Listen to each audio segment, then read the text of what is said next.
আমার ফোনে 64 জিবি মেমোরির মধ্যে 63 জিবি কিন্তু ফুল ছিল। কয়েকটা স্টেপ ফলো করার পরে দেখো এখানে কিন্তু 54 জিবি হয়ে গেছে। তো এতগুলো মেমোরি কিভাবে খালি করেছি চলো তোমাদেরকে বলে দিচ্ছি।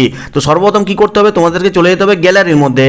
গ্যালারিতে যাওয়ার পরে তোমার অপ্রয়োজনীয় কিছু ফটো ভিডিও এগুলোকে সিলেক্ট করবে। সিলেক্ট করার পরে কি করবে, এই ডিলিট অপশনে ক্লিক করে দিবে। ক্লিক করার পরে ফাইনালি ডিলিট অপশনে ক্লিক করবে। এখন তোমরা ভাবছো যে আমার তো অপ্রয়োজনীয় কিছু ফটো ভিডিও ডিলিট করে দিলাম, আমার তো মেমোরি খালি হওয়ার কথা, কিন্তু না, এগুলো কিন্তু ট্রাশ ফোল্ডারে সেভ থাকে। তো কি করবে, এই অ্যালবাম অপশনে ক্লিক করবে। ক্লিক করলে নিচের দিকে দেখতে পাবে ট্রাশ বিন নামে একটা অপশন রয়েছে, এখানে ক্লিক করবে। ক্লিক করার পরেই দেখো এখানে কিন্তু যেগুলো ডিলিট করেছিলাম সেগুলো কিন্তু এখানে চলে এসছে। তো এই ক্লিয়ার অল অপশনে ক্লিক করলেই কিন্তু ফাইনালি ডিলিট অপশনে ক্লিক করলেই কিন্তু তবে গিয়ে পার্মানেন্টলি তোমার গ্যালারি থেকে মেমোরি থেকে ফটো ভিডিওগুলো ডিলিট হবে, যেগুলো তুমি মোবাইলে রাখতে চাও না।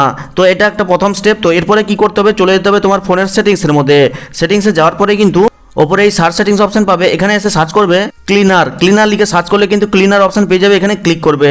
ক্লিক করলে কিন্তু অটোমেটিক কিন্তু তোমার মেমোরির যে ক্যাচ ফাইলগুলো রয়েছে সেগুলো কিন্তু এখানে কালেক্ট করবে। তো দেখো এখানে 1.2 জিবি কালেক্ট হয়ে গেছে। এরপরে এগুলোকে ক্লিন করার জন্য কি করতে হবে, ক্লিন আপ এই যে বটনটা নিচে রয়েছে এখানে ক্লিক করলে কিন্তু এই 1.2 জিবি কিন্তু ক্যাচ ফাইল আমার ডিলিট হয়ে যাবে। তো এটা একটা স্টেপ। এরপরে কি করবে, ব্যাকে ফিরে আসবে। ব্যাকে ফিরে এসে আবার ফোনের সেটিংসের মধ্যে যাবে। সেটিংসে আসার পরে দেখো প্রথমে কিন্তু অ্যাবাউট ফোন নামে একটা অপশন রয়েছে, এখানে ক্লিক করবে। ক্লিক করতেই দেখো এখানে কিন্তু স্টোরেজ নামে একটা অপশন শো করছে। তো শুরুতেই কিন্তু আমি দেখেছি যে আমার 64 জিবির মধ্যে কিন্তু 54 জিবি রয়েছে, আমার 63 জিবি ছিল, 10 জিবি কিন্তু কমে গেছে। তো কি করবে, এই স্টোরেজ অপশনে এসে ক্লিক করে দিবে। ক্লিক করার পরে দেখো তোমার 64 জিবি কোথায় কোথায় ইউজ হয়েছে সেগুলো কিন্তু লিস্ট আকারে দেখতে পাবে। তো আদার ফাইল কথা বাদ দাও, দেখো দ্বিতীয় নম্বরে একটা অ্যাপস অ্যান্ড ডেটা নামে একটা অপশন রয়েছে, যেখানে কিন্তু 21 জিবি সংগ্রহ করে রেখেছে।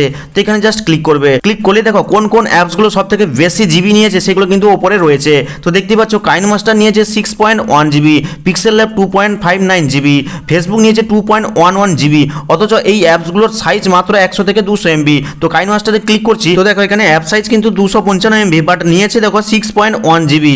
এছাড়া দেখো ক্যাচ ফাইল দেখো এখানে দেখাচ্ছে 20.85 এমবি। তো ক্যাচ ফাইল ক্লিয়ার করার জন্য এই যে ক্লিয়ার ক্যাচ অপশনটা রয়েছে এখানে ক্লিক করবে।